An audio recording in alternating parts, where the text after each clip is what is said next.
Okay, so we're recording. Good morning. So, what's your name? Wayne Wallace. Okay, and it's Wayne Wallace Jr., right? It's Wayne Wallace Jr., MD. Yes. MD. Okay. And how old are you? 78, When you were born? December 7th, 1936. Okay. So I want to ask you to describe some days, and we'll pick days when you were younger, and then maybe a couple days sort of midlife, and then maybe a more recent day. And I just like to, hear typically what a day would be like. It doesn't have to be a particular day. Sure. So when you were young, and you had three brothers that were close to you in age, Yes. and so when you were still living, together with your mom and dad in the house, you want to pick a day, any age range, and just talk about what it was like to get up and what you did? Sure. Okay. I think we all slept upstairs in our house the attic was redesigned so that each one of us had an area where our bed was, and so we all were sleeping in the same huge room, but in little separate areas. How'd you wake up? What got you to wake up? Was it an alarm clock? Did No, somebody yell? I don't think so. I think we woke up on our own, Okay. and since my dad was a physician and was usually gone till late at night, they never got up till 8:30, 9:30. So we all had to get ourselves up, get breakfast, and go to school on our own, and we all did that. Interesting thing between my brothers and I generally, for better or worse, towed the line, did the things you were supposed to do, and didn't get much in trouble. And I don't think I did that because of any higher moral, altruistic idea. Simply, I didn't have the opportunity to get in trouble like my brothers did. But my second and third brothers down, Bruce and Fred, were always into something or other. And I think I may have told a story before about the Christmas tree lights on a tree that they were mixed, and so they constantly changed them so they were all red or all blue. And then there was a story about there used to be a phone booth on Skyway Highway in Atchison, and they took some big firecrackers and set it off in that phone booth. It essentially destroyed the phone booth. And unfortunately, a police car came over the hill just as Fred had done that. So he had to scramble down a hill that led to the railroad tracks to get away from it. I usually would get up and go in the morning, go to school. So let's back up a second. So you guys had fixed your own breakfast? Yes, What would breakfast be? cereal. Okay. It'd be cereal with milk and sugar. I don't remember what our favorite was. Probably Cheerios or something. Wheaties. I don't know. But we rarely got a cooked breakfast. Well, we didn't get a cooked breakfast basically. And the same on Sundays. We would go to church, but we would get up ourselves and go to church. Our folks never did go to, or rarely. I don't remember them ever going to church, but we always did it on our own. So the three of you would get up and get dressed on a Sunday and walk to church. Yes. Okay. And the church was actually, there was an alley in the back of our house that ran from 3rd Street to 4th Street. Another alley ran 4th Street to 5th Street. The high school was on 5th Street. Church was across the street from the high school toward 4th Street, but on 5th Street. So the church was actually closer than the high school. And why did you go to church? Was it expected? I think we just thought we had to. We were never pushed by our parents to do that. And I don't know. I enjoyed it. I mean, I went to Sunday school, and then I began to sing in the choir, and I just enjoyed doing that. I never felt like I wanted to go to church because of religious beliefs or moral aspect. It was, if I could sing, I was contributing something, and then I felt good about it. But it's kind of been all my life has been work type stuff. If I had something to do to contribute, I felt good about it. That's why I did it. So, Just going to church doesn't turn me on. so let's say it's a school day, and the three of you come down and you get your own breakfast, and you walk to school. Yes, Now, back then, would you have had books you carried to school and back and forth? I don't think so. I don't remember doing that. Basically, the classes were instructor led. They had assignments, and we would do assignments, but I don't remember carrying books back and forth. You know, just didn't do that in those days. What did you do for lunch? What was lunch? We come home for lunch, Okay. and my mother would always fix a nice lunch, like hamburgers but significant food. And my dad would come home at noon and eat with us. So we all ate. We had a little round satay, I guess you'd call it, around the table, and we'd all sit around that and eat. But she always cooked something substantial for lunch, pork chops or whatever. And was there much socializing going on during that lunch? Did you talk much, or? Always, and it always was political or always informational, history, recent stuff. It always was a challenge, and it did a lot of things for us. One, it educated us. We learned about a lot of stuff going on. Second thing is we learned how to verbalize and argue our points, because there was always an argument going on about this philosophy or that philosophy or the presidential candidate or whatever. My mother didn't always agree with my dad, so we got into that bantering. But what really helped is in classwork. I always was at the head of my class, but most of the time it was because of my verbal ability and could argue points. So, very beneficial. So, how were you three in terms? So you did well in school, in elementary school, yes, high school. yeah. How'd the other two do? My second brother down, Fred, did not do well with reading, but he was brilliant in electronics. I'm going to jump ahead a little bit as an example. When we went to KU, to college, he flunked Bowdoin Head English, but he was tutoring senior college students in electronics because he was just brilliant in that field. But I always blamed, when we were real young, Fred and I went out to Washington to visit our grandmother, and she washed his mouth out with soap because he couldn't read something or do something. And I think that had serious implications later in life. Literally washed his mouth out with soap? Yes. Okay. And she had a mean streak in her, and that was something she did that I really didn't like. I know And that was Grandma Kiefer. Yeah, that was Grandma Kiefer, and maternal grandmother. Yes, and of course, she treated my mother very, very poorly. And How'd Dad do in school? Bruce. my dad, No, Bruce. Bruce. Oh, I'm sorry. He did well, as best I remember. He didn't have any problems at all. I think he was top of his class, and he was much more into electronics and photography and that kind of thing than I was. He was very good at that. Fred was mainly a photographer. He did all kinds of pictures for the school. And what was the age difference to Chuck?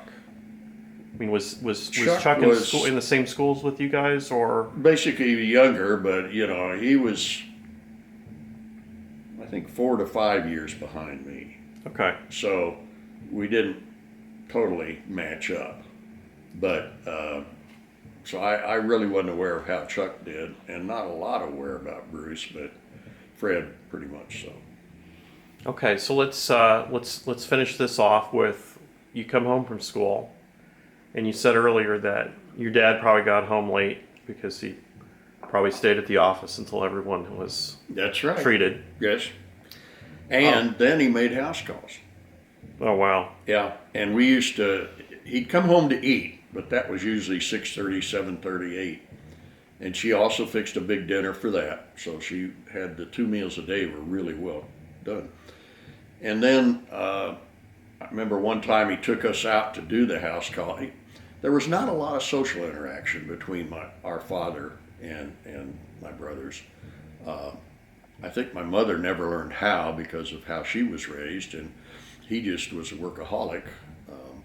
So we would go out with him, and he'd go over to Missouri to make a house call, and he'd leave us in the car, sometimes leave it running if it was cold, and he'd go in and do the house call and come back in a half hour, 45 minutes, and then we'd go home. So that was kind of the way we lived. Would you all eat dinner together? Yes. Okay. We always waited until he got home for the final fixings and getting the meat done and so on. She would wait until he was there. So I have to jump in here and just share, Heather and I would come out and spend typically 2 to 3 weeks with each grandparent. Okay. And then we would spend 6 weeks with Dad in the summers. So parents were divorced since I was 8, and Sure. that's the way we lived. And when we were at your parents' house, grandmother would make like a steak or something for lunch, and we'd wait till he came home and he'd eat. And in the evening, she'd make dinner, and we'd wait until he came home. Yeah. Sometimes it was later. My recollection is he didn't come home and go back. He would come home later then. And Usually, the house calls he sometimes did later. I don't think he had house calls when we were this age. Probably not. I Yeah. would imagine he didn't either. Okay, so and what was the? Okay, let's skip forward a little bit till you're getting old enough to go to college. Okay. What was it like in those days when you were figuring out what you want to do, where you want to go? It was different. I don't remember exactly why or how, but I took a course in anthropology and got turned on by anthropology. I even worked for the department going down into counties where water was going to overrun the land, but with a dam, and we had to identify any Indian villages or Indian remains. So I spent the summers doing that with the department. I think that got my interest.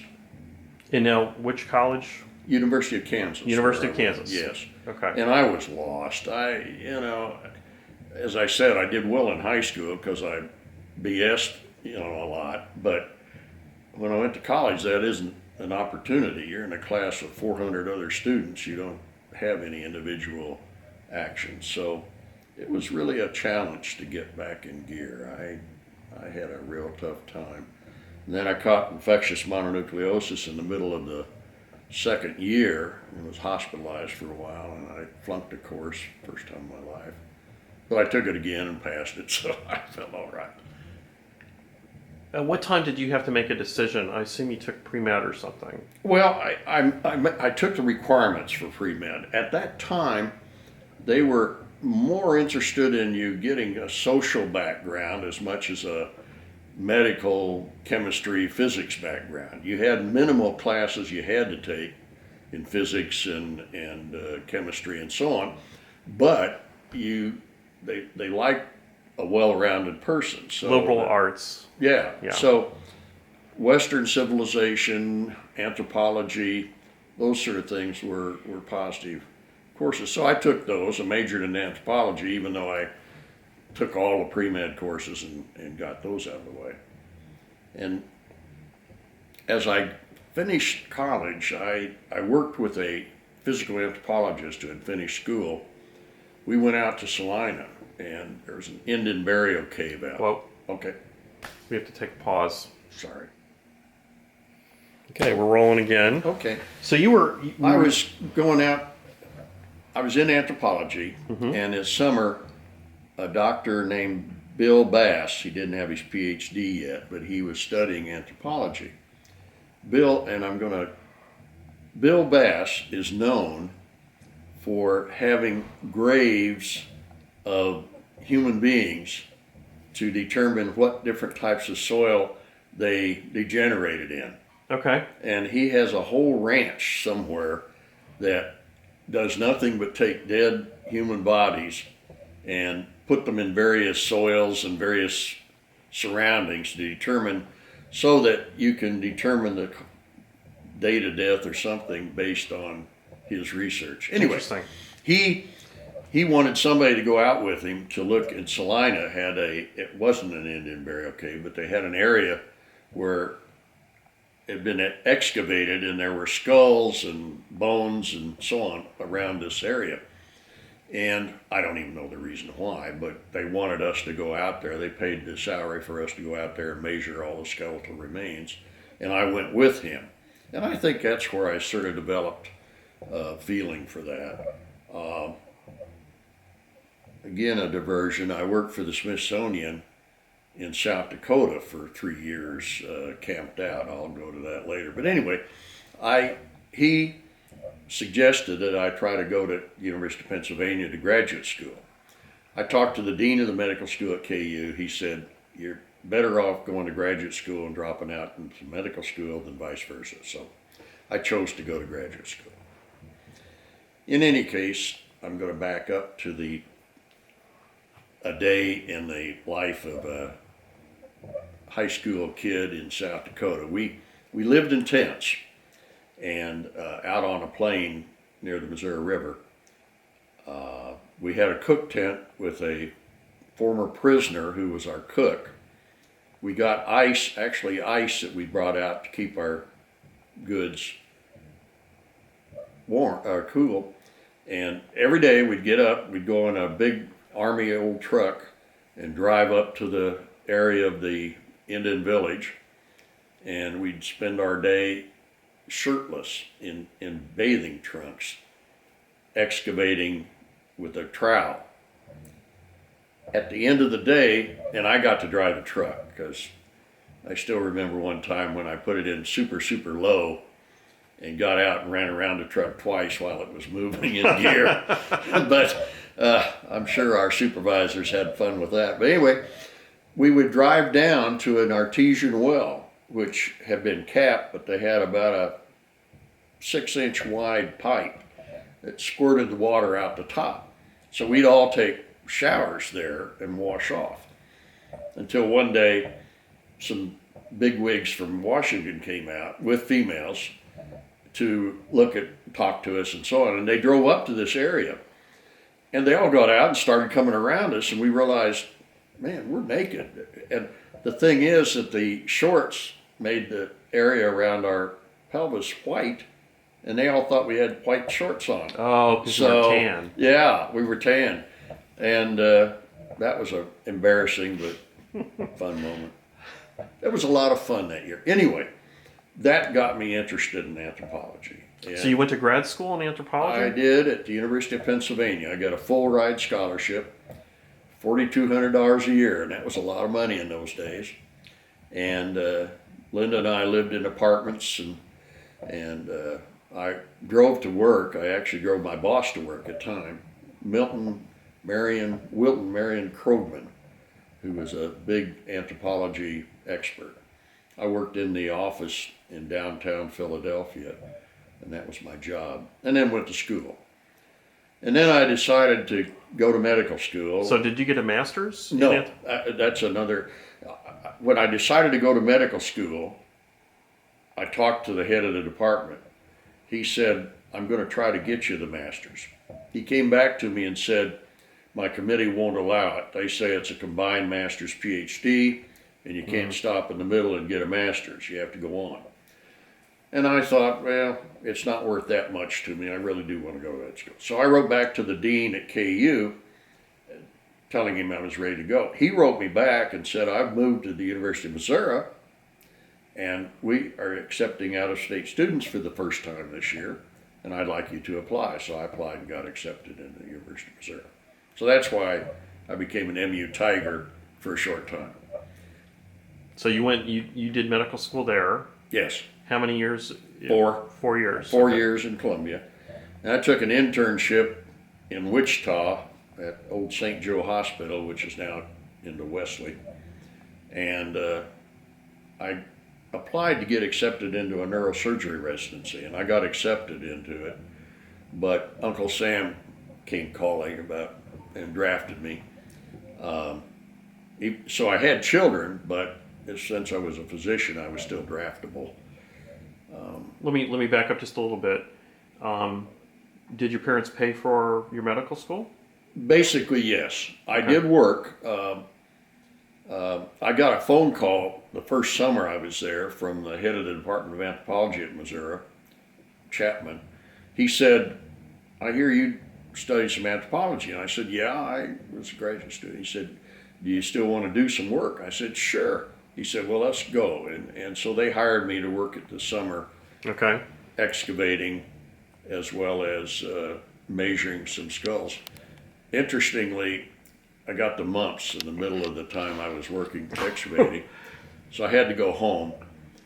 He took boxes of skulls and skeletal remains from the basement of the anthropology building, brought them to Atchison, and asked me to research them. So I spent the time in Atchison. They still paid my salary, measuring skulls, identifying male and female, how many individuals there were, all of that sort of thing while I was at home. Wow. Yeah, it was fun. Wow. It was fun.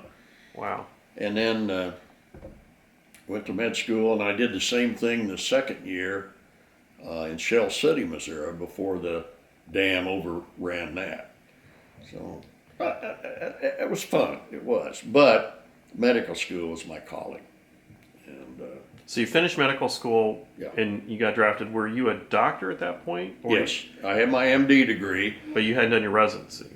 I hadn't done a residency, but I'd done an internship. And at that Ah. time, as soon as you did an internship, you were qualified as a physician. But I'd already asked to be a neurosurgeon to be in the residency and was accepted, but got drafted anyway. And I decided during basic training, I'd been a pilot. So I decided I wanted to be a flight surgeon in the Army. And I applied for it. Guys around me who are going to Vietnam kept getting rejection notices. I never did get a rejection notice. So I went over the last I was there to talk to the guy in charge of that. He said, "Well, only one out of your 300 got accepted." And that was you. That was me. And he looked at that and he said, "I'll be damned." Anyway, so we got 6 weeks, I think, of TDY living in San Antonio, waiting for the school to start, and had a ball. Another story. While we were there, I was sitting at the pool one day, and this guy came in, sat beside me, had aviator sunglasses, classic. And I said, "Are you a pilot?" And he said, "Yes, I am." I said, "What do you fly?" I said, "Air Force One." I said, "You're kidding me." "No," he said, "we do." Anyway, we had a long conversation. He saw the kids, met my wife, and so on. So the next day we went back to the pool. He was there again. He said, "Would you guys like to see the plane?" Because I told him I was a pilot. We said, "Sure." So he took us all out to Air Force One, which was Johnson's plane at that time. Okay. And Johnson was at the ranch. So we're in the plane, and Linda and I wanted to see the instrumentation because, that was our Right. gig. So And this was probably 707. Yeah, I Yeah. think it was.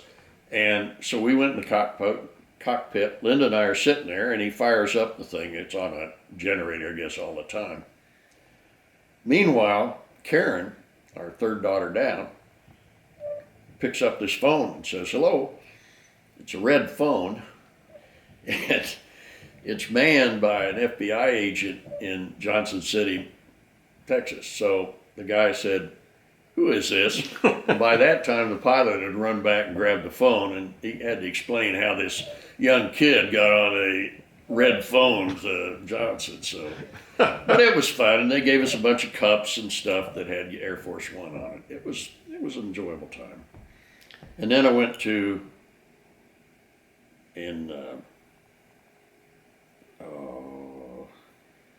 I'm So you went to trying think- training. Yeah, I was trying to think where it was. It was Fort Rucker, Alabama, Okay. and beautiful country. And they when they first put us in there, they let us fly every aircraft. They wanted us to be in every aircraft. And I was the only one that was a pilot among the whole students, so he put me in and got me flying, and it was fun. I had a lot of time. Then after that, I was assigned to Fort Hood, Texas, as the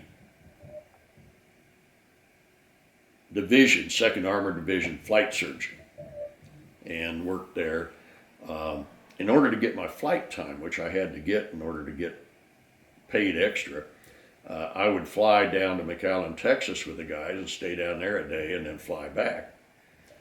I got hepatitis, infectious hepatitis while I was there. Went to the doctor. He said, I don't want you back to work X number of time. So I went down we flew down to Texas. And while I'm down there, apparently there's a big deal at Fort Hood that immunizations weren't up to date. So the commanding general told them we were going to get everybody immunized over this weekend. Well, I wasn't there. And so my clinic didn't do immunizations. And I don't know that it ever had anything to do with it, but it was shortly thereafter I got orders to Vietnam. So I don't know how that went, and that was a strange thing. They had all of us that were going to Vietnam, this unit, had to get ready. Everything was packed. Everything was already ready to go in an airplane or a boat or whatever we were going to go over in. And they would call you up and say, okay, you need to be there now. And they give you 30 minutes to quit whatever you were doing and go in and get ready to be transported. And they kept doing this 4 or 5 times to fake out the enemy so they wouldn't know when we were going to Vietnam. And then finally it came through, and I managed to have help with a flight surgeon, call my wife and see the kids. Anyway, we went out to board the plane, and there's the post band out there playing. Now, if you're going to keep something secret so you don't let your guys that are leaving talk to their wives, why the heck do you have a post band out there playing music? Anyway. So what was the flight? How did you get there? We flew from San Antonio, whatever the airfield's name was, to Alaska.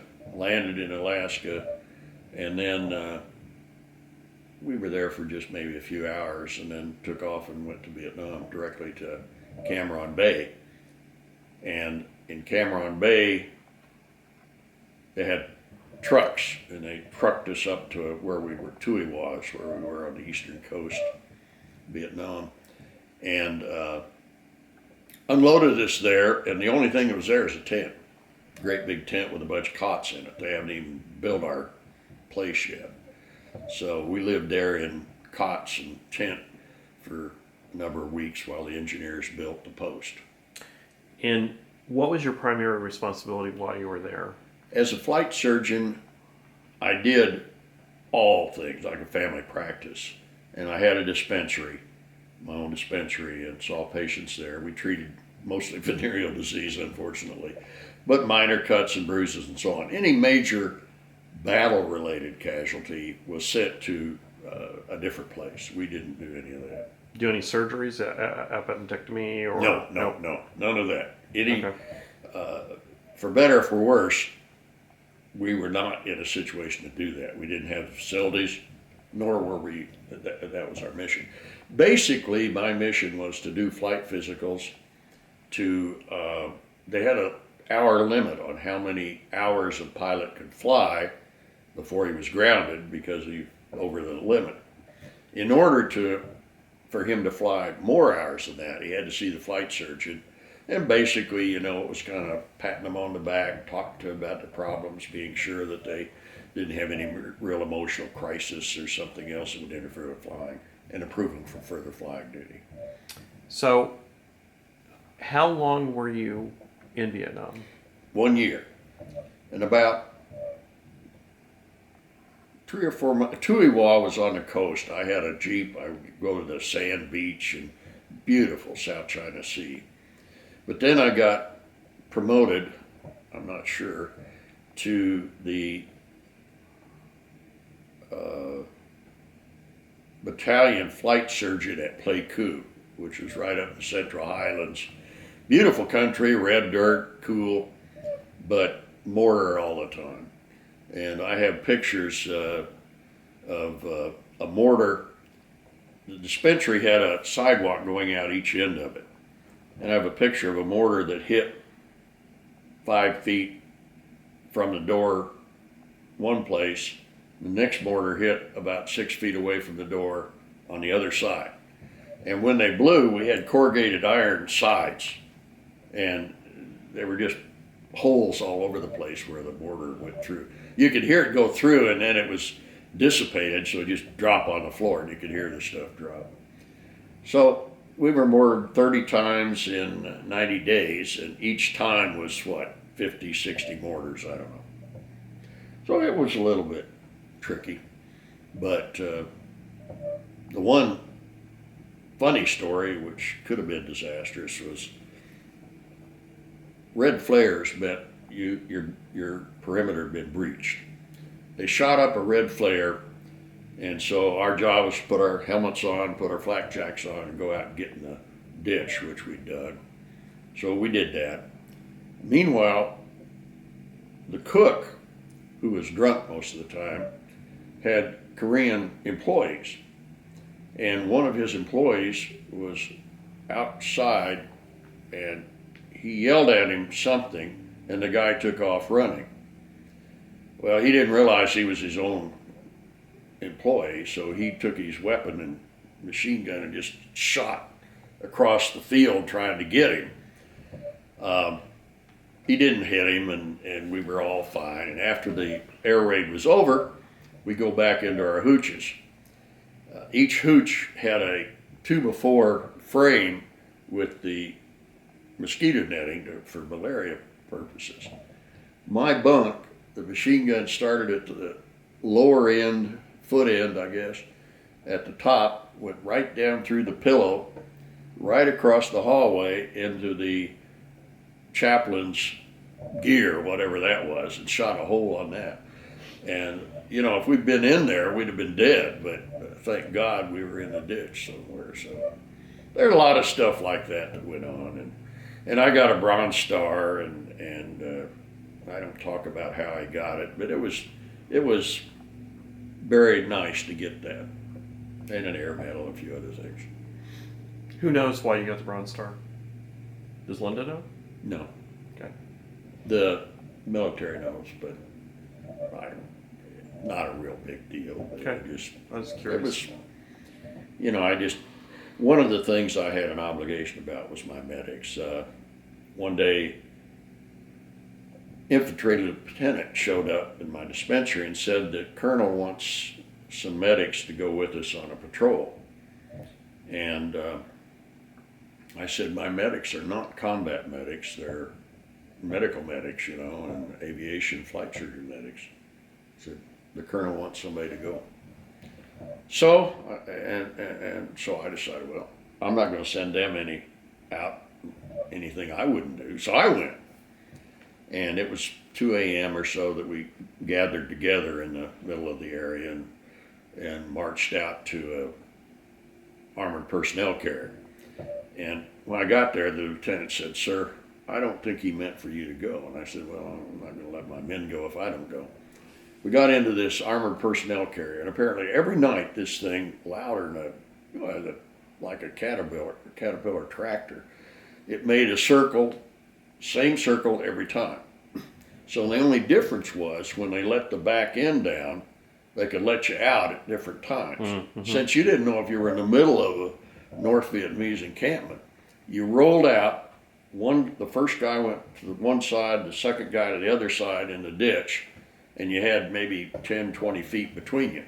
So you all went out there and laid in the ditch for quite a while until the sound was gone, until you could hear again. And fortunately, we didn't land in the middle of a bunch of guys. But then we went to a hillside. What we were trying to do, apparently they were trying to find the mortars. So they'd go out and camp on a hillside, trying to pinpoint the mortars to attack them. but we didn't see any mortars. But one of our own helicopters came over with his Krieg light, which was really bright. And I had brought a pack on my back with supplies. And I was kind of laying on my stomach, as I remember. And as that light came over, the shadow of my pack went across as the light changed. And I thought, we were in a free fire zone. So they don't know we're there. They don't know who we are. And I thought, oh my gosh, they're going to shoot for sure. They didn't, but you know, and the funny thing, I wasn't very scared. It was almost funny. And I don't know why you laugh when things like that happen, but I did. And then we came back and everything was fine, you know, no big deal. But, and I remember when we formed up, actually after we got out of the tractor, we marched. And we would march in this tall grass. And the guy in front, if the signal came back to get down, the guy in front would signal down, you'd get down in the grass. And of course, then you couldn't see anybody in front of you. So after a few minutes, maybe less, I got up to try to look at the guy. I couldn't see anybody. So I turned to the guy behind me and I said, I don't know, what do we do? He said, sir, you're the captain. We do what you say. say. I said, oh, okay. So we started and we came to a fence. And I thought, they probably didn't cross this fence. So I turned to the left and started up this hillside. And I could see the top of the heads of the guys in front of me. And there's a story that some guy did that exact same thing, except when he saw the helmets, he realized it's the North Vietnamese outfit I'm with. So he backed off and got by with it. But it's true, in the dark, you don't see much about it. But we all came back safely and no further problems. Rarely did we get any serious injuries with the mortar, surprisingly. The only time would be if somebody was out running, the shrapnel would get them. But other than helicopter crashes where we had to go out and identify the bodies, and that wasn't much fun. But we didn't have a lot of that. We got shot up, and I had to fly on the command and control ship, CNC ship, and we went in and took troops in and out and got shot at. Remember the pings hitting the aircraft. We all had a flak jacket we wore and a flak jacket we sat on, because in a helicopter you're going to get shot from the bottom up, you know. But I was never on a helicopter that got shot, so it was okay. One time though, I did come back on a peaceful mission, and it was stormy out, really a lot of turbulence, and I could hear the pilot in my headset hyperventilating a little bit, and scared the heck out of me, but he looked like he was doing all right. So we got back and landed. The next day, he came over and said, I want you to see something. Well, the helicopter's got a big frame, but the rotor is attached to, called the Jesus. It was broken right down the middle. He said, I don't know how long it would have lasted, but if it came off, you know, there's no chance. You can't auto-rotate or do anything. So we were lucky. A lot of luck going on out there. All right. We're going to take pause. Okay. And I'm going to eat a little bit of pizza. Okay. One of the interesting things about when we were in Vietnam, we got they call it R&R, Rest and Recreation, and I chose to fly to Hawaii to meet Linda, my wife. My plane had some mechanical difficulties, and they didn't put you on the next plane.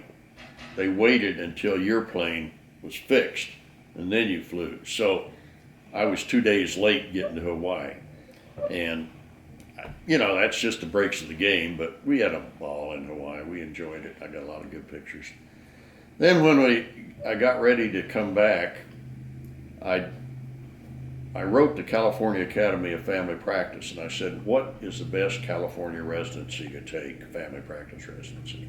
They wrote back and said, well, we really can't give you any recommend. No, it was American Academy of Family Practice I wrote to. We really can't give you any recommendations. And I said, if whatever magazine can rank hospitals, why can't you at least tell me? So what they did is they sent a list of all the California residencies, because those were the top. And I chose San Bernardino County Hospital. And I remember Linda and I drove up there. We had a place to stay, and we got moved in, and I got a call and said, you're on psychiatric call. I said, what do I do? Where's the psychiatric ward? I mean, he said, they'll call you if they need you. And I had no clue what I was doing there. I'd never even been inside the hospital yet. So that was sort of an interesting phenomenon, but it was a great residency. And then when I came home, of course, this was after Vietnam, so when I finished the residency, I decided to go and practice in Atchison. And I came there, and they hadn't gotten blood gases or any of that business, so I started doing blood gases, and I had to draw the arterial stick because they didn't have a technician trained to do that. I had to run the testing, and then I had to interpret the results because the doctors had never seen this stuff before. And I was doing a tonsillectomy under open drop ether anesthetic, which was the anesthetic of choice at that time. And I'm having a terrible time. This patient's sitting up, coughing, spitting blood all over, waking up. So I have to wait and let the anesthesiologist put the mask back on, start dripping the ether again. And he realized I was having trouble. He said, well, didn't you do these in California? I said, yeah, but we did them all under general anesthetic. Had an endotracheal tube down there. He said, well, do you do that? I said, yeah, I actually spent some time with an anesthesiologist doing it. He said, well, why don't you try to do them? This was old Dr. Edwin Wolf, a great, great guy. Great doctor, but a great guy. So he brought in his laryngoscope. Never used it, I guess, but he brought it in, gave it to me, and from then on, in Atchison, I started doing anesthesia. And I grew up in the field, So you would intubate and then give them a general. Yeah, you paralyze them and sedate them, and then you took the tube down their throat, blow a little balloon up, and then patient, you could fill their mouth up with water, and you got the airway Blocked secure, off, right? Yeah, so that they don't get any stuff down there. And I did that from 1970 till I retired 4 or 5 years ago. I don't know when, but quit doing family practice. It's interesting how I decided to quit. I was in the ICU taking care of a patient who was pretty ill, and I was doing a good job. But I realized I'm just not getting the bang I used to get. This just doesn't feel fun or good like it used to. And I decided at that time to quit. There's no sense in keeping going. If you don't enjoy doing something, probably ought not to keep doing it because you're going to make a mistake sooner or later. So I quit that and went into what I'm doing now, which was, it's called Business Health Services. And we do flight physicals, DOT physicals, we take care of work comp claims and so on. But I have no night or weekend call, and I have no problem with patients calling me up and saying, I got this, and this, what do I do? So I've enjoyed that, and actually even now that I'm retired, I guess, and moved to Kansas City to a retirement place, I still go up to Atchison and do my work there. So I have one last question for you. And if you were to describe today, at this point in your life, what's an ideal day? If you got to say, within reason, Okay. What is your ideal day? Today, I think my ideal day would be to get up early, drive to Atchison, hour and 10 minutes, and start seeing patients doing flight physicals, DOT physicals, doing work comp claims, keeping busy, having a patient every hour at least, and that would be good. Because I do it 3 days in a row, I stay in a motel. The motel I stay in has disability stuff all over it, so really a great place to stay and a good breakfast. That would be my ideal day. I don't know that. I guess I've always said that work has been my hobby. I don't have any other hobby, and that would be fun. Cool. Well, thank you very much. Sure, I enjoyed doing it. We'll see you later, Steve.